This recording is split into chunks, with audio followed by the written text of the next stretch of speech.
ਕੰਡ ਪਿੱਛੇ ਅੱਖਾਂ। ਕਹਾਣੀਕਾਰ ਫਰਜ਼ੰਦ ਅਲੀ।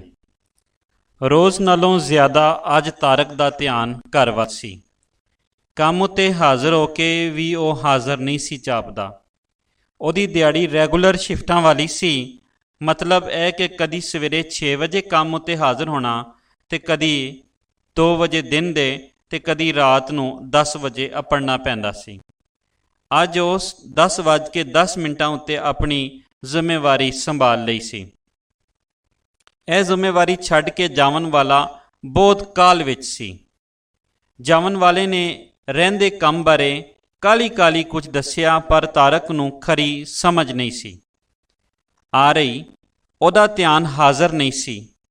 ਜਾਵਣ ਵਾਲੇ ਦੀ ਕਾਹਲ ਵੀ ਜਾਇਜ਼ ਸੀ। ਜੇ ਉਹ ਮਾੜੀ ਜਿਹੀ ਵੀ ਢਿੱਲ-ਮੱਠ ਕਰਦਾ ਤਾਂ ਕੰਪਨੀ ਦੀ ਬੱਸ ਨਿਕਲ ਜਾਣੀ ਸੀ।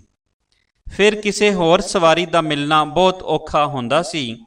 ਕੰਪਨੀ ਵੱਲੋਂ ਮੁਲਾਜ਼ਮਾਂ ਵਾਸਤੇ ਬੱਸਾਂ ਦਾ ਬੰਦੋਬਸਤ ਵੀ ਅਜੀਬ ਜਿਹਾ। ਬੱਸਾਂ ਠੇਕੇਦਾਰ ਦੀਆਂ ਸਨ, ਉੱਤੇ ਰੰਗ ਰੋਗਨ ਕੰਪਨੀ ਦੇ ਨਾਂ ਦਾ, ਪਰ ਬੱਸਾਂ ਦੇ ਅਸਲ ਮਾਲਕ ਤਾਂ ਡਰਾਈਵਰ ਜਾਪਦੇ ਸਨ। ਜਿਹੜੇ ਠੇਕੇਦਾਰ ਮੁਲਾਜ਼ਮ ਰੱਖੇ ਹੋਏ ਸਨ, ਡਰਾਈਵਰ ਦੀ ਮਰਜ਼ੀ ਹੋਵੇ ਤਾਂ ਬੱਸ ਵੇਲੇ ਸਿਰ ਅੱਪੜਾਂ ਦੀ, ਨਾ ਮਰਜ਼ੀ ਹੋਵੇ ਤਾਂ ਬਹਾਨੇ 100। ਜੇ ਕਿਸੇ ਕੁਝ ਆਖਿਆ ਤਾਂ ਬੱਸ ਤੇਜ਼ ਇੰਨੀ ਚਲਾ ਦੇਣੀ ਕਿ ਰਾਹ ਦੇ ਕਈ ਮੁਲਾਜ਼ਮ ਪਛੜ ਗਏ। ਕਿਉਂ ਜੇ ਮਿੱਥੇ ਹੋਏ ਵੇਲੇ ਤੋਂ ਪਹਿਲੇ ਹੀ ਸਟਾਪ ਕੋਲੋਂ ਬੱਸ ਨਿਕਲ ਆਉਂਦੀ ਸੀ। ਡਰਾਈਵਰਾਂ ਦੇ ਸ਼ਿਕਾਇਤ ਕਰਨ ਲਈ ਕੁਝ ਕੰਪਨੀ ਦੇ ਅਫਸਰਾਂ ਸਾਹਮਣੇ ਦੰਦ ਵਿਲਕਣੇ ਪੈਂਦੇ ਸਨ ਅਤੇ ਇਨਕੁਆਇਰੀ ਆਫਿਸਰ ਦੇ ਸਾਹਮਣੇ ਪੇਸ਼ ਹੋ ਕੇ ਉਹਦੀ ਜਹਾਲਤ ਦੇ ਵਾਰ ਵੀ ਸਹਿਣੇ ਪੈਂਦੇ ਸਨ। ਇਹਨਾਂ ਔਕੜਾਂ ਅਤੇ ਤਲਖੀਆਂ ਤੋਂ ਬਚਣ ਲਈ ਮੁਲਾਜ਼ਮ ਵਿਚਾਰੇ ਡਰਾਈਵਰਾਂ ਨਾਲ ਬਣਾ ਕੇ ਰੱਖਣ ਵਿੱਚ ਹੀ ਭਲਾਈ ਸਮਝਦੇ ਸਨ। ਰੈਗੂਲਰ ਸ਼ਿਫਟ ਜਾਂ ਫੇਰਵੀਂ ਦਿਹਾੜੀ ਵਾਲੇ ਨੂੰ ਉੱਕਾ ਯਕੀਨ ਨਹੀਂ ਹੁੰਦਾ ਕਿ ਕਿਹੜੇ ਦਿਨ ਵੇਲੇ ਸਿਰ ਘਰ ਅੱਪੜਨਾ ਹੁੰਦਾ ਏ, ਕਿਉਂ ਜੇ ਉਹਨਾਂ ਦੀ ਥਾਵੇਂ ਜ਼ਿੰਮੇਵਾਰੀ ਸੰਭਾਲਣ ਵਾਲਾ ਖੁਰੇ ਆਵੇ ਕਿ ਨਾ ਆਵੇ। ਜੇ ਆਉਣ ਵਾਲੇ ਨੇ ਘਰ ਬੈਠਿਆਂ ਹੀ ਛੁੱਟੀ ਕਰ ਲਈ ਤਾਂ ਪਹਿਲੇ ਵਾਲੇ ਨੂੰ ਹੀ ਅਗਲੀ ਦਿਹਾੜੀ ਕਰਨੀ ਪੈਂਦੀ ਸੀ। ਇਸ ਲਈ ਵੇਲੇ ਸਿਰ ਘਰ ਜਾਣ ਦੀ ਸਾਰੀ ਸੱਦਰ ਤੇ ਰੀਝ ਉੱਥੇ ਹੀ ਮੁੱਕ ਜਾਂਦੀ ਸੀ। ਇੰਜ ਆਪਣੇ ਆਪ ਉਤੇ ਜ਼ਬਰ ਤੇ ਸਿਰੜ ਪਾਰੋਂ ਮੁਲਾਜ਼ਮਾਂ ਦੇ ਰਵੱਈਏ ਅਜੀਬ ਬਣੇ ਹੋਏ ਸਨ। ਹਰ ਵੇਲੇ ਮਨ ਵਿੱਚ ਉਕਤਾਹਟ ਭਰੀ ਰਹਿੰਦੀ ਤੇ ਚਿੜਚਿੜ ਹੋ ਕੇ ਇੱਕ ਦੂਜੇ ਖਿਲਾਫ ਭਰੇ ਰਹਿੰਦੇ ਤੇ ਖਿੱਝ ਕੇ ਬੋਲਦੇ। ਨਫ਼ਰਤ ਭਰਿਆ ਸੁਭਾਅ ਬਣ ਗਿਆ ਹੋਇਆ ਸੀ। ਉੱਤੋਂ ਮਸ਼ੀਨਾਂ ਦੇ ਸ਼ੋਰ ਕਾਰਨ ਹੋਰ ਵੀ ਉਕਤਾਏ ਰਹਿੰਦੇ ਸਨ। ਫਿਰ ਵੀ ਆਪਣੀ ਮੈਂ ਮਾਰ ਕੇ ਢੱਗੇ ਵਾਂਗਰ ਸਿਰ ਸੁੱਟ ਕੇ ਮਸ਼ੀਨਾਂ ਵਿੱਚ ਜੁੱਤੇ ਰਹਿਣ ਦਾ ਯਤਨ ਕਰਦੇ ਸਨ। ਆਖਰ ਬੇਹਿੱਸੀ ਦੇ ਭਾਂਬੜ ਵਿੱਚ ਸੜਨਾ ਹੀ ਪੈ ਰਿਹਾ ਸੀ। ਪੂਰੀ ਹਯਾਤੀ ਬੇਯਕੀਨੀ ਤੇ ਬੇਇਤਬਾਰੀ ਵਿੱਚ ਹੀ ਗੁਜ਼ਾਰਨੀ ਪੈ ਰਹੀ ਸੀ। ਤਾਰਕ ਨੇ ਆਪਣੀ ਜ਼ਿੰਮੇਵਾਰੀ ਦਾ ਚਾਰਜ ਲੈ ਕੇ ਆਪਣੇ ਖਾਤੇ ਵਿੱਚ ਚੱਕਰ ਲਾਇਆ, ਇਹ ਵੇਖਣ ਲਈ ਕਿ ਕਿੱਥੇ ਦਾ ਕੰਮ ਨਿਬੜ ਗਿਆ ਹੈ ਤੇ ਕਿੱਥੋਂ ਦਾ ਕੰਮ ਨਿਬੇੜਨ ਵਾਲਾ ਹੈ। ਕੰਮ ਤੇ ਭਾਵੇਂ ਉਹ ਰੋਜ਼ ਵਾਲੇ ਸਨ, ਪਰ ਫਿਰ ਵੀ ਹਰ ਸ਼ਿਫਟ ਵਾਲੇ ਨੂੰ ਹਰ ਵਾਰ ਵੇਖਣਾ ਸਮਝਾਉਣਾ ਤੇ ਪੈਂਦਾ ਹੀ ਹੈ, ਕਿਉਂ ਜੇ ਉਹ ਇੰਚਾਰਜ ਅਫਸਰਾਂ ਦੇ ਦਿਮਾਗ ਵਿੱਚ ਕੋਈ ਨਾ ਕੋਈ ਕੀੜਾ ਟੁਰਦਾ ਰਹਿੰਦਾ ਹੈ। ਚੰਗੇ ਭਲੇ ਚੱਲਦੇ ਕੰਮ ਨੂੰ ਉਲਟ ਪਲਟ ਕਰਵਾ ਕੇ ਪੰਗਾ ਲੈਣਾ ਤੇ ਫਿਰ ਅਫਸਰਾਂ ਦਾ ਸ਼ੁਗਲ ਹੁੰਦਾ ਹੈ। ਆਪਣੀ ਜ਼ੁਬਾਨ ਵਿੱਚ ਉਹ ਪੰਗਾ ਲੈਣ ਨੂੰ ਕੰਮ ਵਿੱਚ ਜਿੱਦਤ ਪੈਦਾ ਕਰਨਾ ਕਹਿੰਦੇ ਨਹੀਂ ਥੱਕਦੇ। ਉਹਨਾਂ ਦੀ ਇਸ ਜਿੱਦਤ ਪਸੰਦੀ ਕਾਰਨ ਕਈ ਵਾਰ ਕੰਪਨੀ ਦਾ ਨੁਕਸਾਨ ਵੀ ਹੋਇਆ ਤੇ ਹੁੰਦਾ ਰਹਿੰਦਾ ਹੈ। ਕੰਪਨੀ ਦੇ ਅਫਸਰ ਸ਼ਾਹੀ ਵਿੱਚ ਰਲ ਕੇ ਨੁਕਸਾਨ ਦਾ ਜ਼ਿਕਰ ਬਾਹਰ ਨਹੀਂ ਨਿਕਲਣ ਦਿੰਦੇ। ਕੋਈ ਨਾ ਕੋਈ ਹੋਰ ਖਰਾਬੀ ਜ਼ਾਹਿਰ ਕਰਕੇ ਨੁਕਸਾਨ ਦਾ ਕਾਰਨ ਦੱਸਣ ਵਿੱਚ ਬਹੁਤ ਮਾਹਿਰ ਹੁੰਦੇ ਨੇ। ਗੱਲ ਬਹੁਤੀ ਵਿਗੜ ਜਾਏ ਤਾਂ ਮਾਤਹਿਤ ਨੂੰ ਕਸੂਰਵਾਰ ਮਿੱਥ ਕੇ ਆਪ ਹੀ ਇਨਕੁਆਇਰੀ ਕਰਨ ਬਹਿ ਜਾਂਦੇ ਨੇ। ਤਾਰਕ ਨੇ ਆਪਣੇ ਕੰਮ ਨੂੰ ਵੇਖ ਕੇ ਆਪਣੇ ਸਾਥੀਆਂ ਨੂੰ ਸਮਝਾਉਣ ਦਾ ਯਤਨ ਕੀਤਾ, ਪਰ ਜ਼ਿਹਨੀ ਤੌਰ ਉੱਤੇ ਉਹ ਆਪ ਹੀ ਹਾਜ਼ਰ ਨਹੀਂ ਸੀ। ਉਹਦਾ ਘਰ ਵੱਲ ਧਿਆਨ ਸੀ। ਇਸ ਲਈ ਕੰਮ ਸਮਝਾਉਣ ਵੇਲੇ ਇੰਝ ਜਾਪਦਾ ਸੀ ਜਿਵੇਂ ਉਖੜਿਆਂ ਕੁਹਾੜੀਆਂ ਮਾਰ ਰਿਹਾ ਹੋਏ। ਇਹ ਗੱਲ ਉਹਦੇ ਸਾਥੀਆਂ ਵੀ ਮਹਿਸੂਸ ਕੀਤੀ। ਰੋਜ਼ ਦਾ ਕੰਮ ਸੀ। ਸਾਥੀਆਂ ਆਪਣੇ ਵੱਲੋਂ ਆਪ ਹੀ ਸਮਝ ਕੇ ਆਪਣੀ ਮਸ਼ੀਨ ਸੰਭਾਲ ਲਈ, ਪਰ ਤਾਰਕ ਦੀਆਂ ਅੱਖਾਂ ਤੇ ਪਿੱਛੇ ਕੰਡ ਵੱਲ ਲੱਗੀਆਂ ਹੋਈਆਂ ਸਨ। ਉਹਨੂੰ ਯਾਦ ਆ ਰਿਹਾ ਸੀ ਇੱਥੇ ਕੰਮ ਉੱਤੇ ਆਉਣ ਲਈ ਘਰੋਂ ਨਿਕਲਣ ਵੇਲੇ ਉਹਦੀ ਵਹੁਟੀ ਨਸਰੀਨ ਬੜੀ ਪਿਆਰ ਭਰੀ ਮੁਸਕਰਾਹਟ ਨਾਲ ਟੋ ਰਹੀ ਸੀ। ਵਹੁਟੀ ਦੇ ਨੈਣਾਂ ਦੀ ਨਿੱਘ ਅਜੇ ਵੀ ਤਸੱਵੁਰ ਵਿੱਚ ਇੰਝ ਹੀ ਜਾਪਦੀ ਪਈ ਸੀ, ਪਰ ਠੀਕ ਉਸੇ ਵੇਲੇ ਨਸੀਰ ਨੂੰ ਆਪਣੇ ਘਰ ਵੜਦਿਆਂ ਵੇਖ ਕੇ ਉਹ ਠਮੱਕਰ ਗਿਆ ਸੀ। ਬੇਵਕਤ ਆ ਗਿਆ ਸੀ ਨਸੀਰ, ਚਾਚੇ ਦਾ ਪੁੱਤਰ, ਤੇ ਬਾਲਪੁਣੇ ਦਾ ਬੇਲੀ। ਨਸੀਰ ਨੂੰ ਜੱਫੀ ਪਾ ਕੇ ਮਿਲਣਾ ਪਿਆ ਤੇ ਮੂੰਹ ਉੱਤੇ ਹਾਸਾ ਵੀ ਲਿਆਉਣਾ ਪਿਆ। ਉੱਥੇ ਰੁਕ ਜਾਵਣ ਦੀ ਤਾਰਕ ਕੋਲ 1 ਮਿੰਟ ਦੀ ਵੀ ਵੇਲ ਨਹੀਂ ਸੀ। ਜੇ ਰੁਕਦਾ ਤਾਂ ਬੱਸ ਤੋਂ ਰਹਿ ਜਾਣਾ ਸੀ। ਛੁੱਟੀ ਕਰਨ ਲਈ ਵੀ ਕੋਲ ਛੁੱਟੀ ਦੀ ਗੁੰਜਾਇਸ਼ ਨਹੀਂ ਸੀ। ਬਿਨਾਂ ਛੁੱਟੀਓਂ ਗੈਰ ਹਾਜ਼ਰੀ ਕਰਨ ਨਾਲ ਦਿਹਾੜੀ ਕੱਟੀ ਜਾਣੀ ਸੀ ਤੇ ਦਿਹਾੜੀ ਦੇ ਕੱਟੇ ਜਾਣ ਨਾਲ ਘਰ ਦਾ ਖਰਚਾ ਨਹੀਂ ਸੀ ਚੱਲ ਸਕਦਾ। ਲੇਟ ਹੋਣ ਨਾਲ ਵੀ ਰਿਕਾਰਡ ਖਰਾਬ ਹੁੰਦਾ ਏ ਤੇ ਖਰਾਬ ਰਿਕਾਰਡ ਦੇ ਕਾਰਨ ਮਾੜੀ ਮੋਟੀ ਲੱਗੀ ਤਰੱਕੀ ਦੀ ਆਸ ਵੀ ਮੁੱਕ ਜਾਂਦੀ ਏ।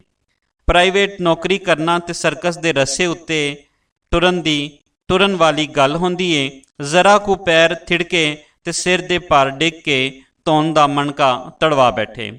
ਤਾਰਕ ਆਏ ਪ੍ਰਾਹੁਣੇ ਨੂੰ ਘਰ ਵਿੱਚ ਇਕੱਲਿਆਂ ਛੱਡਣਾ ਵੀ ਨਹੀਂ ਸੀ ਚਾਹੁੰਦਾ ਤੇ ਘਰ ਆਏ ਬੇਲੀ ਨੂੰ ਤੁਤਕਾਰਨਾ ਵੀ ਨਹੀਂ ਸੀ ਚਾਹੁੰਦਾ। ਉੱਤੋਂ ਸੋਚਣ ਲਈ ਕੋਲ ਇੱਕ ਪਲ ਵੀ ਨਹੀਂ ਸੀ। ਉਹ ਨੌਕਰੀ ਨੂੰ ਪੱਕਾ ਰੱਖਣ ਲਈ ਝੱਟ ਅੱਲਾ ਬੇਲੀ ਆਖ ਕੇ ਘਰੋਂ ਭੱਜ ਟੁਰਿਆ ਸੀ। ਬੜੀ ਕਾਹਲੀ ਕਰਕੇ ਟੁਰਿਆ ਸੀ। ਤਦ ਕਿਧਰੇ ਮਸਾਂ ਮਰ ਕੇ ਸਟਾਪ ਉੱਤੇ ਆਈ ਬੱਸ ਨੂੰ ਰਲ ਸਕਿਆ। ਮਾੜੀ ਜਿਹੀ ਸੁਸਤੀ ਕਰਦਾ ਤਾਂ ਬੱਸ ਨਿਕਲ ਜਾਣੀ ਸੀ। ਬੱਸ ਵਿੱਚ ਸਵਾਰ ਹੋ ਕੇ ਉਹਨੂੰ ਕੁਝ ਤਸੱਲੀ ਹੋਈ ਤੇ ਕੁਝ ਖੁਸ਼ੀ ਵੀ। ਮੁਲਾਜ਼ਮਾਂ ਨੂੰ ਇੰਝ ਹੀ ਨਿੱਕੀਆਂ ਕਾਮਯਾਬੀਆਂ ਉੱਤੇ ਖੁਸ਼ੀ ਤੇ ਤਸੱਲੀ ਹੋ ਜਾਂਦੀ ਏ ਤੇ ਮਾੜੀ ਮੋਟੀ ਨਾਕਾਮੀ ਨਾਲ ਆਸ ਵੀ ਟੁੱਟ ਪੈਂਦੀ ਏ। ਕੰਪਨੀ ਦੀ ਬੱਸ ਵਿੱਚ ਪਹਿਲੇ ਸਵਾਰ ਬੈਠੇ ਮੁਲਾਜ਼ਮ ਕੁਝ ਤੇ ਉਂਘ ਰਹੇ ਸਨ, ਕੁਝ ਬਾਰੀ ਵਿੱਚੋਂ ਬਾਹਰ ਦਾ ਨਜ਼ਾਰਾ ਕਰ ਰਹੇ ਸਨ ਤੇ ਕੁਝ ਇੱਕ ਦੂਜੇ ਤੋਂ ਬੇਗਾਨੇ ਹੋ ਕੇ ਬੈਠੇ ਜਾਪਦੇ ਸਨ। ਉਦਾਸ ਤੇ ਫਿੱਕੇ ਚਿਹਰੇ। ਬੱਸ ਵਿੱਚ ਰਿਕਾਰਡ ਵੱਜ ਰਿਹਾ ਸੀ। ਪੁਰਾਣੇ ਗਾਵਨ, ਦਰਦਨਾਕ ਤੇ ਸੋਜ਼ ਭਰੇ ਦੁਖੀਆ ਕਿਸਮ ਦੇ ਇੰਜ ਦੇ ਰੋਣ ਵਾਲੇ ਗੀਤ ਹੀ ਪਸੰਦ ਸਨ ਮੁਲਾਜ਼ਮਾਂ ਨੂੰ। ਡਰਾਈਵਰ ਵੀ ਤੇ ਮੁਲਾਜ਼ਮਾਂ ਦੀ ਪਸੰਦ ਨੂੰ ਚੰਗਾ ਸਮਝਦਾ ਸੀ। ਇਹੋ ਜਿਹੇ ਰੋਣ ਹੱਸਣ ਵਾਲੇ ਗੀਤ ਸੁਣ ਕੇ ਮੁਲਾਜ਼ਮ ਕਦੀ ਨਹੀਂ ਸਨ ਅੱਕਦੇ, ਸਗੋਂ ਹਰ ਵਾਰ ਨਵਾਂ ਹੀ ਸਵਾਦ ਲੈਂਦੇ ਜਾਪਦੇ ਸਨ। ਪਰ ਤਾਰਕ ਨੂੰ ਤੇ ਕੋਈ ਵੀ ਗੀਤ ਚੰਗਾ ਨਹੀਂ ਸੀ ਲੱਗ ਰਿਹਾ। ਉਹ ਸੋਚ ਰਿਹਾ ਸੀ, ਪਛਤਾ ਰਿਹਾ ਸੀ ਕਿ ਮੈਂ ਛੁੱਟੀਆਂ ਬਚਾ ਕੇ ਕਿਉਂ ਨਾ ਰੱਖੀਆਂ। ਜੇ ਕੋਈ ਛੁੱਟੀ ਬਚਾਈ ਹੁੰਦੀ ਤੇ ਅੱਜ ਕੰਮ ਆਂਦੀ। ਬੰਦੇ ਨੂੰ ਔਖੇ ਸੌਖੇ ਵੇਲੇ ਕੁਝ ਨਾ ਕੁਝ ਬਚਾ ਹੀ ਲੈਣਾ ਚਾਹੀਦਾ ਹੈ। ਕਿਸੇ ਵਕਤ ਵੀ ਕੋਈ ਭੈੜ ਪੈ ਸਕਦੀ ਏ, ਕੋਈ ਅਨਹੋਣੀ ਹੋ ਸਕਦੀ ਏ। ਜਿਵੇਂ ਅੱਜ ਨਸੀਰ ਬੇਵਕਤਾ ਆ ਟੁਕਿਆ ਏ। ਤਾਰਕ ਗੁੱਸੇ ਨਾਲ ਅੰਦਰ ਹੀ ਅੰਦਰ ਕੁੜਿਆ। ਮਾਂ ਦੇ ਖਸਮ ਨੂੰ ਖਰੇ ਕੀ ਖਿਆਲ ਆਇਆ ਏ ਕਿ ਇਜ਼ਰਾਈਲ ਵਾਂਗ ਆ ਨਾਜ਼ਲ ਹੋਇਆ ਹੈ। ਆਖਦਾ ਸੀ ਪਿੰਡ ਨੂੰ ਜਾਵਣ ਵਾਲੀ ਬੱਸ ਨਿਕਲ ਗਈ ਸੀ। ਰਾਤ ਬਹੁਤੀ ਹੋਣ ਕਾਰਨ ਇੱਧਰ ਆ ਗਿਆ ਵਾਂ। ਲੈ, ਸਾਡਾ ਘਰ ਭਲਾ ਕੋਈ ਹੋਟਲ ਹੈ ਜਾਂ ਸਰਾਂ? ਭਈ ਸ਼ਹਿਰ ਵਿੱਚ ਕੰਮ ਤੋਂ ਆਪਣੇ ਆਇਆ ਏ, ਤੰਗ ਅਸੀਂ ਹੋਈਏ। ਇਹ ਕੀ ਹੋਇਆ ਭਲਾ? ਬੇਸ਼ਰਮ ਕਿਸੇ ਥਾਂ ਦਾ। ਜਦੋਂ ਜੀ ਕੀਤਾ ਮੂੰਹ ਚੁੱਕ ਕੇ ਟੁਰੀ ਆਏ। ਤਾਰਕ ਨੇ ਮਨ ਵਿੱਚ ਕਿੰਨੀਆਂ ਹੀ ਗਾਲਾਂ ਆਪਣੇ ਬੇਲੀ ਨੂੰ ਦਿੱਤੀਆਂ ਹੋਈਆਂ ਹੋਣਗੀਆਂ। ਬਹੁਤਾ ਦੁੱਖ ਤਾਂ ਉਹਨੇ ਆਪਣੇ ਕੋਲ ਛੁੱਟੀਆਂ ਨਾ ਹੋਣ ਦਾ ਸੀ, ਉਸ ਪਾਬੰਦੀ ਦਾ ਸੀ ਜਿਹਨੇ ਉਹਨੂੰ ਗੈਰ ਹਾਜ਼ਰੀ ਤੋਂ ਰੋਕਿਆ ਸੀ। ਝੱਟ ਮਗਰੋਂ ਉਹਦੀਆਂ ਸੋਚਾਂ ਬਦਲ ਗਈਆਂ। ਨਹੀਂ, ਮੈਨੂੰ ਆਪਣੇ ਚਾਚੇ ਦੇ ਪੁੱਤਰ ਭਰਾ ਨਾਲੇ ਬੇਲੀ ਨਸੀਰੇ ਬਾਰੇ ਇੰਜ ਨਹੀਂ ਸੋਚਣਾ ਚਾਹੀਦਾ। ਕੋਈ ਕਿਸੇ ਦਾ ਹੋਵੇ ਤਾਂ ਉਹਦੇ ਕੋਲ ਆਂਦਾ ਏ, ਕੋਈ ਗੈਰ ਕੋਲ ਕਿਉਂ ਜਾਂਦਾ? ਉਹਨੂੰ ਮੇਰੀਆਂ ਔਕੜਾਂ ਦਾ ਕੀ ਪਤਾ ਹੋਵੇ? ਉਹ ਤੇ ਚਾਈ ਆਇਆ ਹੋਵੇਗਾ। ਪਰ ਇਹੋ ਜਿਹੀਆਂ ਸੋਚਾਂ ਥੋੜ੍ਹੀਆਂ ਸਨ ਤੇ ਨਫ਼ਰਤ ਭਰੀਆਂ ਚੋਖੀਆਂ। ਉਹਨੇ ਫਿਰ ਸੋਚਿਆ, ਭਲਾ ਸ਼ਹਿਰ ਇਹਨੂੰ ਕੀ ਕੰਮ ਹੋ ਸਕਦਾ ਹੈ? ਕੋਈ ਕਿਤਾਬ ਛਪਵਾਉਣ ਲਈ ਆਇਆ ਹੋਣਾ ਹੈ। ਹੈਡਮਾਸਟਰ ਜੋ ਹੋਇਆ ਪਿੰਡ ਦੇ ਸਕੂਲ ਦਾ, ਆਪੇ ਹੀ ਕੋਈ ਪੁੱਠੀ ਸਿੱਧੀ ਗੈਡ ਲਿਖੀ ਹੋਏਗੀ ਤੇ ਆਪਣੇ ਹੀ ਸਕੂਲ ਵਿੱਚ ਬਾਲਾਂ ਅੱਗੇ ਧੱਕੋ ਧੱਕੀ ਵੇਚਣੀ ਹੋਏਗੀ। ਇੰਝ ਹੀ ਟਿਊਸ਼ਨਾਂ ਪੜ੍ਹਾ ਕੇ ਤੇ ਗਾਈਡਾਂ ਵੇਚ ਕੇ ਆਪਣੇ ਪਿੰਡ ਵਿੱਚ ਠਹਿਠਕ ਬਣਾਈ ਬੈਠਾ ਏ ਇਲਮ ਚੋਰ ਕਿਸੇ ਥਾਂ ਦਾ। ਤਾਰਕ ਤੋਂ ਹੁਣ ਇੱਕ ਹੋਰ ਖਿਆਲ ਆਇਆ ਜਿਹੜਾ ਬੜਾ ਹੀ ਚੁਭਣ ਵਾਲਾ ਸੀ। ਉਸ ਖਿਆਲ ਵਿੱਚ ਨਸੀਰੇ ਨੂੰ ਘਰ ਦਾ ਬੂਹਾ ਲੰਘਦਾ ਵੇਖਿਆ ਤੇ ਫਿਰ ਇਹ ਵੀ ਸੋਚਿਆ ਕਿ ਨਸੀਰੇ ਨੇ ਹੱਸ ਕੇ ਆਖਿਆ ਹੋ ਸੀ, ਭਾਬੀ ਕੀ ਹਾਲ ਏ? ਹੁਣ ਤੇ ਤਾਰਕ ਨਾਲ ਲੜਾਈ ਨਹੀਂ ਹੁੰਦੀ? ਨਸਰੀਨ ਨੇ ਹੱਸ ਕੇ ਜਵਾਬ ਦਿੱਤਾ ਹੋ ਸੀ, ਨਹੀਂ, ਉਹ ਤੇ ਲੜਦੇ ਹੀ ਨਹੀਂ। ਉਦੋਂ ਵੀ ਮੇਰੀ ਹੀ ਗਲਤੀ ਸੀ। ਪਰ ਨਸੀਰ ਕਿੱਥੇ ਗੱਲ ਮੁਕਾਉਣ ਵਾਲਾ ਹੈ। ਮੈਂ ਇੱਕ ਵਾਰ ਹਾਸੇ ਵਿੱਚ ਨਸਰੀਨ ਨੂੰ ਪੁੱਛ ਬੈਠਾ ਕਿ ਨਸਰੀਨ ਇੰਝ ਜਾਪਦਾ ਜਿਵੇਂ ਮੈਂ ਤੈਨੂੰ ਬਹੁਤਾ ਪਸੰਦ ਨਹੀਂ ਆਇਆ। ਕਿਉਂ, ਕੀ ਖਿਆਲ ਹੈ? ਮੇਰੇ ਇਸ ਬੇਤੁਕੇ ਸਵਾਲ ਨਾਲ ਨਸਰੀਨ ਨੇ ਕਹਿਰ ਭਰੀਆਂ ਅੱਖਾਂ ਨਾਲ ਮੇਰੇ ਵੱਲ ਵੇਖਦਿਆਂ ਹੋਇਆਂ ਜਵਾਬ ਦਿੱਤਾ ਸੀ, ਇਹ ਗੱਲ ਤੁਸਾਂ ਕਿਵੇਂ ਕਹਿ ਦਿੱਤੀ? ਜਦ ਅਸਾਂ ਇੱਕ ਦੂਜੇ ਨੂੰ ਕਬੂਲ ਕੀਤਾ ਹੋਇਆ ਹੈ, ਫਿਰ ਪੁੱਛਣ ਦੀ ਕੀ ਲੋੜ ਹੋਈ? ਨਿਰਾ ਮੀਆਂ ਬੀਵੀ ਹੋਣਾ ਤੇ ਇੱਕ ਦੂਜੇ ਨੂੰ ਕਬੂਲ ਕਰ ਲੈਣਾ ਹੀ ਕਾਫੀ ਨਹੀਂ ਹੁੰਦਾ ਨਸਰੀਨ, ਮੈਂ ਦੂਜਾ ਸਵਾਲ ਕੀਤਾ। ਫਿਰ ਹੋਰ ਕੀ ਹੁੰਦਾ ਹੈ? ਨਸਰੀਨ ਗੁੱਸੇ ਨਾਲ ਬੋਲੀ ਸੀ। ਹੁੰਦਾ ਹੈ ਕੁਝ ਹੋਰ ਵੀ ਨਸਰੀਨ, ਹੁੰਦਾ ਹੈ। ਨਸਰੀਨ ਨੇ ਡੁਸਕਦਿਆਂ ਹੋਇਆਂ ਆਖਿਆ, ਜੇ ਤੁਹਾਨੂੰ ਮੇਰੇ ਉੱਤੇ ਇਤਬਾਰ ਨਹੀਂ ਸੀ ਤਾਂ ਫਿਰ ਉਸ ਵੇਲੇ ਇਨਕਾਰ ਕਰ ਦੇਣਾ ਸੀ, ਕਿਸੇ ਹੋਰ ਨੂੰ ਲੈ ਆਉਣਾ ਸੀ ਜਿਹਦੇ ਉੱਤੇ ਤੁਹਾਨੂੰ ਇਤਬਾਰ ਹੁੰਦਾ। ਹੋਰ ਤੇ ਮੈਂ ਹੁਣ ਵੀ ਲਿਆ ਸਕਣਾ ਵਾਂ, ਤੁਹਾਨੂੰ ਰੋਕਦਾ ਕੌਣ ਏ? ਨਸਰੀਨ ਸੱਚਮੁੱਚ ਵਿਗੜ ਗਈ। ਦੂਜੇ ਦਿਨ ਉਹਦੀ ਮਾਂ ਆਈ ਤਾਂ ਨਸਰੀਨ ਮਾਂ ਦੇ ਨਾਲ ਚਲੀ ਗਈ। ਮੈਂ ਤੇ ਮਖੌਲ ਕੀਤਾ ਸੀ, ਪਰ ਮਖੌਲ ਦੀ ਲੜਾਈ ਬਣ ਗਈ। ਕੁਝ ਦਿਨਾਂ ਮਗਰੋਂ ਮੈਂ ਜਾ ਕੇ ਨਸਰੀਨ ਨੂੰ ਮਨਾ ਕੇ ਲੈ ਆਇਆ ਤੇ ਆਖਿਆ, ਨਸਰੀਨ ਮੈਂ ਤੇ ਐਵੇਂ ਮਖੌਲ ਕੀਤਾ ਸੀ, ਤੂੰ ਗੁੱਸਾ ਹੀ ਕਰ ਲਿਆ ਏ। ਨਸਰੀਨ ਨੇ ਹੱਸ ਕੇ ਆਖਿਆ ਸੀ, ਮੈਂ ਵੀ ਤੈਨੂੰ ਅਜ਼ਮਾਵਣ ਲਈ ਐਵੇਂ ਰੋਸਾ ਕੀਤਾ ਸੀ ਕਿ ਵੇਖਾਂ ਭਲਾ ਤੈਨੂੰ ਮੇਰੇ ਨਾਲ ਕਿੰਨਾ ਕੁ ਪਿਆਰ ਏ। ਚਲੋ ਮੇਰਾ ਵਾਰ ਹੀ ਏ, ਮੇਰੇ ਉੱਤੇ ਪੈ ਗਿਆ ਸੀ। ਨਸਰੀਨ ਨੇ ਅਜ਼ਮਾ ਲਿਆ ਸੀ, ਪਰ ਮੈਂ ਸ਼ਰਮਿੰਦਾ ਹੋਇਆ ਸਾਂ। ਗੱਲ ਹਾਸੇ ਦੀ ਸੀ, ਪਰ ਨਸੀਰਾ ਤੇ ਚਿੜੀ ਬਣਾਈ ਫਿਰਦਾ ਹੈ। ਉਸ ਗੱਲ ਵਿੱਚੋਂ ਗੱਲ ਕੱਢ ਕੇ ਆਖਿਆ ਹੋਣਾ ਹੈ, ਨਹੀਂ ਭਾਬੀ ਤੇਰਾ ਕਸੂਰ ਕੋਈ ਨਹੀਂ, ਮੈਨੂੰ ਪਤਾ ਹੈ ਤਾਰਕ ਬਹੁਤ ਗਰਮੀ ਖੋਰ ਹੈ। ਉਹਦੀ ਇਸ ਗੱਲ ਨੂੰ ਨਸਰੀਨ ਹੱਸ ਕੇ ਟਾਲ ਗਈ ਹੋਵੇਗੀ। ਲੱਛੇਦਾਰ ਗੱਲਾਂ ਬਣਾਉਣੀਆਂ ਤੇ ਨਸਰੀਨ ਨੂੰ ਬਹੁਤ ਆਉਂਦੀਆਂ ਨੇ। ਸਕੂਲ ਮਾਸਟਰ ਜੋ ਹੋਇਆ, ਮਾਂ ਦਾ ਖਸਮ, ਉਸ ਗੱਲਾਂ ਬਹੁਤ ਲਮਕਾਈਆਂ ਹੋ ਸਨ। ਨਸੀਰਾ ਗੱਲਾਂ ਨਾਲ ਤੇ ਪੱਥਰ ਨੂੰ ਵੀ ਮੋਮ ਕਰ ਲੈਂਦਾ ਹੈ। ਖੂਬਸੂਰਤ ਤੇ ਜਵਾਨ ਵੀ ਏ। ਉਹਦੀ ਆਪਣੀ ਵੋਟੀ ਤੇ ਨਿਰਾ ਪੂਰਾ ਤੇਲ ਦਾ ਕੁੱਪਾ ਜਾਪਦੀ ਏ। ਮੋਟੀ ਧੌਣ, ਮਧਰਾ ਕੱਦ ਤੇ ਜ਼ਿੱਦੀ ਦਿਮਾਗ, ਲੰਮੀ ਜੀਭ, ਚੜੇਲ ਕਿਸੇ ਥਾਂ ਦੀ। ਗੱਲ ਗੱਲ ਉੱਤੇ ਰੁੱਸ ਕੇ ਸੁੱਜ ਭੜੋਲਾ ਹੁੰਦੀ ਏ। ਪਰ ਮੇਰੀ ਵੋਟੀ ਨਸਰੀਨ ਤੇ ਖੂਬਸੂਰਤ ਬਾਂਕੀ ਮੁਟਿਆਰ ਏ। ਲੰਮੀ ਧੌਣ, ਜਿਵੇਂ ਕੂੰਜ ਦੀ ਨਾਜ਼ੁਕ ਮਲੂਕ, ਜੁੱਸਾ ਛਿਟਕਾ ਤੇ ਸਾਫ਼ ਮੱਖਣ ਵਰਗਾ ਸਫੇਦ, ਸੀਨਾ ਚੌੜਾ, ਛਾਤੀ ਭਰਵੀਂ ਜਿਵੇਂ ਕੰਧਾਰੀ ਅਨਾਰ ਹੋਵਨ, ਬੁੱਲ ਸੁਰਖ ਪਤਲੇ ਤੇ ਰਸ ਭਰੇ, ਮੋਟੇ ਮੋਟੇ ਮੁਸਕਰਾਉਂਦੇ ਨੈਣ ਮੁਹੱਬਤ ਭਰੇ। ਆਪਣੀ ਵੋਟੀ ਦੇ ਹੁਸਨ ਦਾ ਖਿਆਲ ਆਉਂਦਿਆਂ ਹੀ ਤਾਰਕ ਦੇ ਦਿਲ ਵਿੱਚ ਹੋਰ ਰਸ਼ਕ ਭਰਿਆ ਗਿਆ। ਉਹਨਾਂ ਫਿਰ ਪਛਤਾਵਾ ਲੱਗਾ ਕਿ ਇੱਕ ਛੱਤ ਹੇਠਾਂ ਦੋ ਜਵਾਨ ਤੇ ਜਿਉਂਦੇ ਜਾਗਦੇ ਇਨਸਾਨ ਇਕੱਲੇ ਛੱਡ ਕੇ ਮੈਂ ਗਲਤੀ ਕੀਤੀ ਏ। ਅੱਗ ਦੇ ਕੋਲ ਘਿਓ ਹੋਵੇ ਤਾਂ ਪਿਘਲ ਹੀ ਜਾਂਦਾ ਹੈ। ਇਹੋ ਜਿਹੇ ਖਿਆਲਾਂ ਨਾਲ ਉਹਦਾ ਦਿਲ ਡੁੱਬਣ ਦੇ ਨੇੜੇ ਸੀ। ਉਸ ਆਪਣੇ ਆਪ ਨੂੰ ਨਿੰਦਿਆ, ਮੈਨੂੰ ਅੱਜ ਰਾਤ ਘਰ ਹੀ ਰਹਿ ਜਾਣਾ ਚਾਹੀਦਾ ਸੀ। ਨਸਰੀਨ ਨੂੰ ਕਿਸੇ ਗੈਰ ਦੇ ਕੋਲ ਇਕੱਲਿਆਂ ਨਹੀਂ ਸੀ ਛੱਡਣਾ ਚਾਹੀਦਾ। ਇਹ ਨੌਕਰੀ ਵੀ ਕੀ ਚੀਜ਼ ਏ, ਬੰਦੇ ਨੂੰ ਸੁੱਖ ਦਾ ਸਾਹ ਵੀ ਨਹੀਂ ਲੈਣ ਦਿੰਦੀ। ਮੈਨੂੰ ਹੁਣ ਪਰਤ ਜਾਣਾ ਚਾਹੀਦਾ ਹੈ। ਉਹਦਾ ਦਿਲ ਕੀਤਾ ਕਿ ਬੱਸ ਉਤੋਂ ਛਾਲ ਮਾਰ ਕੇ ਛੇਤੀ ਨਾਲ ਘਰ ਪਰਤ ਜਾਵੇ, ਪਰ ਨਾਲ ਹੀ ਖਿਆਲ ਆਇਆ ਕਿ ਇੰਜ ਤਾਂ ਨਸਰੀਨ ਸ਼ੱਕ ਕਰੇਗੀ ਕਿ ਮੈਂ ਉਹਦੇ ਉੱਤੇ ਇਤਬਾਰ ਨਹੀਂ ਕਰਦਾ। ਨਾਲੇ ਨਸੀਰਾ ਕੀ ਸੋਚੇਗਾ। ਮੈਨੂੰ ਉਦੋਂ ਹੀ ਰਹਿ ਜਾਣਾ ਚਾਹੀਦਾ ਸੀ, ਪਰ ਹੁਣ ਨਹੀਂ। ਉਹਨਾਂ ਦੀ ਨਜ਼ਰ ਵਿੱਚ ਮੈਂ ਬਹੁਤ ਛੋਟਾ ਹੋ ਜਾਵਾਂਗਾ। ਦੋਵੇਂ ਪੜ੍ਹੇ ਲਿਖੇ ਤੇ ਮੁਹੱਜ਼ਬ ਨੇ, ਦੋਵੇਂ ਮੇਰੇ ਸਕੇ ਨੇ, ਮੇਰੇ ਆਪਣੇ ਨੇ। ਮੈਨੂੰ ਉਹਨਾਂ ਉੱਤੇ ਇਤਬਾਰ ਕਰਨਾ ਚਾਹੀਦਾ ਹੈ। ਖਾਸ ਕਰ ਨਸਰੀਨ ਤਾਂ ਬਹੁਤ ਸਿਆਣੀ ਤੇ ਅਣਖ ਵਾਲੀ ਮੁਟਿਆਰ ਨੇ। ਉਹ ਨਸੀਰ ਦੀਆਂ ਗੱਲਾਂ ਵਿੱਚ ਨਹੀਂ ਆਵਣ ਲੱਗੀ। ਇੰਜ ਦੇ ਖਿਆਲ ਸੋਚਦਿਆਂ ਸੋਚਦਿਆਂ ਉਹਨੂੰ ਪਤਾ ਹੀ ਨਾ ਲੱਗਾ ਕਿ ਕਦੋਂ ਦੀ ਬੱਸ ਆ ਕੇ ਫੈਕਟਰੀ ਦੇ ਗੇਟ ਅੱਗੇ ਖਲੋ ਗਈ ਹੋਈ ਸੀ। ਹੁਣ ਆਪਣੇ ਖਾਤੇ ਵਿੱਚ ਆ ਕੇ ਵੀ ਉਹਨਾਂ ਖਿਆਲਾਂ ਵਿੱਚੋਂ ਨਹੀਂ ਸੀ ਨਿਕਲ ਰਿਹਾ। ਉਸ ਰਜਿਸਟਰ ਵਿੱਚੋਂ ਪਹਿਲੇ ਦੀ ਲਿਖੀ ਹੋਈ ਰਿਪੋਰਟ ਪੜ੍ਹੀ। ਪੂਰੀ ਰਿਪੋਰਟ ਪੜ੍ਹ ਕੇ ਵੀ ਉਹਦੇ ਖਿਆਲ ਇਕੱਠੇ ਨਹੀਂ ਸਨ ਹੋ ਰਹੇ। ਉਹਦਾ ਧਿਆਨ ਘਰ ਵੱਲੇ ਹੀ ਸੀ। ਰਿਪੋਰਟ ਵਿੱਚ ਸੈਕਸ਼ਨ ਵੱਲੋਂ ਲਿਖੀ ਹਦਾਇਤ ਉਹਨੂੰ ਚੁਭਣ ਲੱਗ ਪਈ। ਸੈਕਸ਼ਨ ਇੰਚਾਰਜ ਵੱਲੋਂ ਜ਼ਰੂਰੀ ਮੀਟਿੰਗ ਵਾਸਤੇ ਸਵੇਰੇ ਰੁਕਣ ਲਈ ਆਖਿਆ ਗਿਆ ਸੀ। ਉਹਨੂੰ ਆਪਣੇ ਇੰਚਾਰਜ ਉੱਤੇ ਵੀ ਗੁੱਸਾ ਆਇਆ ਕਿ ਇਸ ਵੇਲੇ ਹੀ ਮੀਟਿੰਗ ਕਰਨੀ ਸੀ। ਇੱਕ ਵਾਰ ਤੇ ਉਹਦਾ ਸਿਰ ਘੁੰਮ ਗਿਆ। ਖੋਰੇ ਮੀਟਿੰਗ ਕਿਹੜੇ ਵੇਲੇ ਹੋਵੇ, ਪਰ ਘਰ ਵੱਲੋਂ ਤੇ ਉਹਦਾ ਖਿਆਲ ਉਖੜਦਾ ਹੀ ਨਹੀਂ ਸੀ ਪਿਆ। ਉਹਨੇ ਸੋਚਿਆ, ਨਸੀਰੇ ਆਖਿਆ ਹੋਣਾ ਹੈ ਭਾਬੀ ਬਹੁਤ ਭੁੱਖ ਲੱਗੀ ਏ। ਨਸਰੀਨ ਤਾਬੇਦਾਰੀ ਕਰਦਿਆਂ ਸੋਚਦੀ ਹੋਵੇਗੀ ਕਿ ਇਸ ਵੇਲੇ ਕੀ ਪਕਾਵਾਂ। ਆਖਰ ਚਾਵਲ ਪਕਾਉਣ ਲੱਗ ਪਈ ਹੋਵੇਗੀ। ਹਾਂ, ਇਸ ਵੇਲੇ ਚਾਵਲ ਹੀ ਪੱਕ ਸਕਦੇ ਸਨ। ਨਸੀਰਾ ਮਾਂ ਦਾ ਖਸਮ ਟੁਰਦੀ ਫਿਰਦੀ ਨਸਰੀਨ ਨੂੰ ਵੇਖਦਾ ਹੋਵੇਗਾ ਨਦੀਦੀਆਂ ਅੱਖਾਂ ਨਾਲ। ਚਾਵਲ ਪਕਾ ਕੇ ਨਸਰੀਨ ਨੇ ਨਸੀਰੇ ਅੱਗੇ ਰੱਖੇ ਹੋਣਗੇ। ਚੁੱਕ ਕੇ ਭਾਂਡੇ ਰੱਖਣ ਤੇ ਚੁੱਕਣ ਵੇਲੇ ਨਸੀਰੇ ਨੇ ਨਸਰੀਨ ਦੇ ਗਲਵੇਂ ਵਿੱਚ ਝਾਤੀ ਮਾਰੀ ਹੋਵੇਗੀ, ਪਰ ਨਸਰੀਨ ਤੇ ਤੰਗ ਗਲਮੇ ਵਾਲੀ ਕਮੀਜ਼ ਪਾਉਂਦੀ ਏ। ਇੱਥੇ ਵੀ ਨਸੀਰ ਦੇ ਹੱਥ ਕੁਝ ਨਹੀਂ ਆਇਆ ਹੋਣਾ। ਫਿਰ ਉਹਨੇ ਚਾਵਲਾਂ ਦੀ ਤਾਰੀਫ ਕਰਦਿਆਂ ਆਖਿਆ ਹੋਣਾ ਏ ਕਿ ਭਾਬੀ, ਤੇਰੇ ਹੱਥਾਂ ਦੇ ਪੱਕੇ ਖਾਣੇ ਉੱਤੇ ਸਵਾਦ ਹੀ ਬਹੁਤ ਆਉਂਦਾ ਏ। ਖੁਦਾ ਦੀ ਕਸਮੇ ਬਹੁਤ ਲਜ਼ਤ ਏ ਤੇਰੇ ਹੱਥਾਂ ਦੀ ਬਣਾਈ ਸ਼ੈ ਵਿੱਚ ਨਦੀਦਾ। ਇਹੋ ਜਿਹੇ ਬੋਲ ਬਚਨ ਬਹੁਤ ਆਉਂਦੇ ਨੇ ਉਹਨੂੰ। ਉਹਨੇ ਇਹ ਵੀ ਆਖਿਆ ਹੋਣਾ, ਭਾਬੀ ਮੈਂ ਹਮੇਸ਼ ਕਦਰ ਕਰਨ ਵਾਲੀ ਸ਼ੈ ਦੀ ਕਦਰ ਕਰਨ ਵਿੱਚ ਕੰਜੂਸੀ ਨਹੀਂ ਕਰਦਾ। ਅੱਲਾ ਦੀ ਕਸਮੇ ਤੇਰੇ ਸੁਭਾਅ ਦਾ ਕੋਈ ਜੋੜ ਹੀ ਨਹੀਂ, ਸਗੋਂ ਤੇਰੇ ਖਲੂਸ ਦੇ ਨਿਸ਼ਾਨ ਮੇਰੇ ਦਿਲ ਉੱਤੇ ਕਈ ਲੱਗੇ ਹੋਏ ਨੇ। ਇੰਨਾ ਮਿੱਠਾ ਸੁਭਾਅ ਤੇ ਮੈਂ ਕਿਸੇ ਹੋਰ ਦਾ ਵੇਖਿਆ ਹੀ ਨਹੀਂ।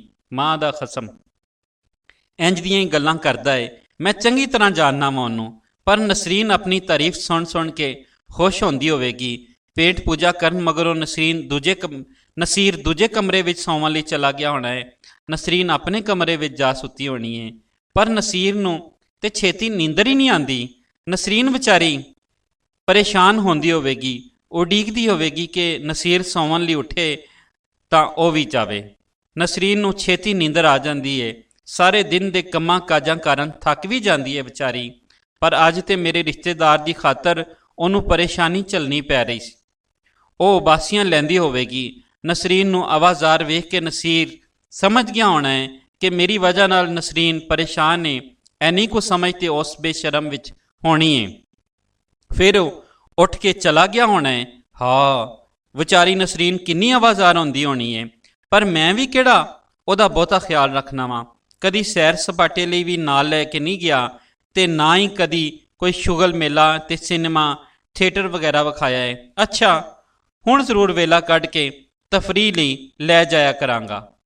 ਇੰਜ ਦੇ ਖਿਆਲਾਂ ਨਾਲ ਤਾਰਕ ਦੀ ਸਾਰੀ ਰਾਤ ਲੰਘ ਗਈ। ਉਹਦੇ ਮਾਤਹਿਤ ਸਾਥੀਆਂ ਆਪਣੇ ਆਪਣੇ ਕੰਮ ਨਿਬੇੜ ਕੇ ਕਿਧਰੇ ਨਾ ਕਿਧਰੇ ਲੁਕ ਛੁਪ ਕੇ ਅੱਖ ਘੋੜੀ ਕਰ ਹੀ ਲਈ ਸੀ, ਪਰ ਉਹ ਤੇ ਸਾਰੀ ਰਾਤ ਜਾਗਦਾ ਹੀ ਰਿਹਾ। ਉਹਨੂੰ ਕੰਡ ਪਿੱਛੇ ਅੱਖਾਂ ਨੇ ਸੌਣ ਹੀ ਨਹੀਂ ਸੀ ਦਿੱਤਾ। ਤਾਰਕ ਨੇ ਆਪਣੇ ਕੰਮ ਨੂੰ ਨਿਬੇੜ ਲਿਆ ਸੀ। ਅਗਲੇ ਦਿਨ ਦੀ ਜ਼ਿੰਮੇਵਾਰੀ ਸੰਭਾਲਣ ਵਾਲਾ ਆ ਗਿਆ ਸੀ, ਪਰ ਤਾਰਕ ਨੂੰ ਤੇ ਮੀਟਿੰਗ ਲਈ ਰੁਕਣਾ ਸੀ। ਸੈਕਸ਼ਨ ਇੰਚਾਰਜ ਦਾ ਹੁਕਮ ਸੀ। ਸੋਚਦਾ ਤੇ ਉਹ ਹੁਣ ਵੀ ਸੀ, ਪਰ ਹੁਣ ਸੋਚਣ ਵੇਲੇ ਉਹਦਾ ਸਿਰ ਦੁਖਣ ਲੱਗ ਪੈਂਦਾ ਸੀ ਤੇ ਅੱਖਾਂ ਅੱਗੇ ਹਨੇਰਾ ਜਿਹਾ ਆ ਜਾਂਦਾ। ਰਾਤ ਦੇ ਜਗਰਾਤੇ ਨੇ ਮਦੋਲ ਛੱਡਿਆ ਸੀ। 9-10 ਵਜੇ ਦੇ ਕਰੀਬ ਕਿਧਰੇ ਮੀਟਿੰਗ ਸ਼ੁਰੂ ਹੋਈ ਸੀ ਤੇ 12 ਵਜੇ ਖਤਮ। ਮੀਟਿੰਗ ਵਿੱਚ ਵੀ ਉਹਨੂੰ ਖਾਸ ਦਿਲਚਸਪੀ ਨਹੀਂ ਸੀ। ਇੱਕ ਤੇ ਰਾਤ ਦਾ ਜਗਰਾਤਾ ਤੇ ਉਤੋਂ ਕੰਡ ਪਿੱਛੇ ਅੱਖਾਂ ਦੇ ਦੁੱਖ ਨਾਲ ਉਹਦੀ ਹੋਸ਼ ਹੀ ਭੁੱਲੀ ਹੋਈ ਸੀ। ਮਸਾਂ ਮਰ ਕੇ 2 ਵਜੇ ਤੀਕਰ ਉਹ ਘਰ ਪਰਤਿਆ। ਉਹਦਾ ਅੰਗ ਅੰਗ ਦੁਖ ਰਿਹਾ ਸੀ। ਪਿੰਡੇ ਵਿੱਚੋਂ ਚਿਣਗਾਂ ਉੱਡਦੀਆਂ ਸਨ। ਸਿਰ ਪਾਟਨਹਾਰ ਸੀ। ਅੱਖਾਂ ਸੁੱਜੀਆਂ ਹੋਈਆਂ ਸਨ। ਪਰ ਤਸੱਲੀ ਵਾਲੀ ਗੱਲ ਇਹ ਸੀ ਕਿ ਨਸੀਰਾ ਟੁਰ ਗਿਆ ਹੋਇਆ ਸੀ। ਤਾਰਕ ਨੇ ਜਾਂਦਿਆਂ ਹੀ ਆਪਣੇ ਆਪ ਨੂੰ ਬਿਸਤਰ ਉੱਤੇ ਸੁੱਟ ਦਿੱਤਾ। ਨਸਰੀਨ ਹੀ ਆ ਕੇ ਉਹਦੇ ਕੋਲ ਬਹਿ ਗਈ ਤੇ ਕੁਝ ਖਾਵਣ ਪੀਵਣ ਲਈ ਪੁੱਛਿਆ, ਪਰ ਤਾਰਕ ਨੂੰ ਤੇ ਇਸ ਵੇਲੇ ਸੌਣ ਦੀ ਕਾਲ ਸੀ। ਉਸ ਕੁਝ ਨਾ ਲਿਆਵਣ ਦਾ ਆਖ ਦਿੱਤਾ। ਨਸਰੀਨ ਨੇ ਦੱਸਿਆ ਕਿ ਰਾਤ ਨੂੰ ਤੇਰੇ ਚਾਚੇ ਦੇ ਪੁੱਤਰ ਭਰਾ ਨੇ ਸੌਣ ਹੀ ਨਹੀਂ ਦਿੱਤਾ। ਨਸਰੀਨ ਦੇ ਆਖਣ ਨਾਲ ਇੱਕ ਵਾਰ ਤਾਂ ਤਾਰਕ ਦਾ ਦਿਲ ਡੁੱਬ ਗਿਆ ਸੀ। ਪੂਰਾ ਵਜੂਦ ਕੰਬਣ ਲੱਗ ਪਿਆ ਸੀ। ਸੰਗ ਸੁੱਕਣ ਲੱਗ ਪਿਆ ਸੀ। ਮਸਾਂ ਮਰ ਕੇ ਉਹਦੇ ਮੂੰਹੋਂ ਨਿਕਲਿਆ, ਹੈਂ? ਉਹ ਕਿਉਂ? ਨਸਰੀਨ ਨੇ ਮੁਸਕਰਾਉਂਦਿਆਂ ਆਖਿਆ, ਪਹਿਲੇ ਤਾਂ ਆਂਦੇ ਨੂੰ ਹੀ ਭੁੱਖ ਲੱਗੀ ਹੋਈ ਸੀ। ਚਾਵਲ ਹੀ ਛੇਤੀ ਨਾਲ ਪੱਕ ਸਕਦੇ ਸਨ, ਉਹੀ ਪਕਾ ਕੇ ਖਵਾਏ।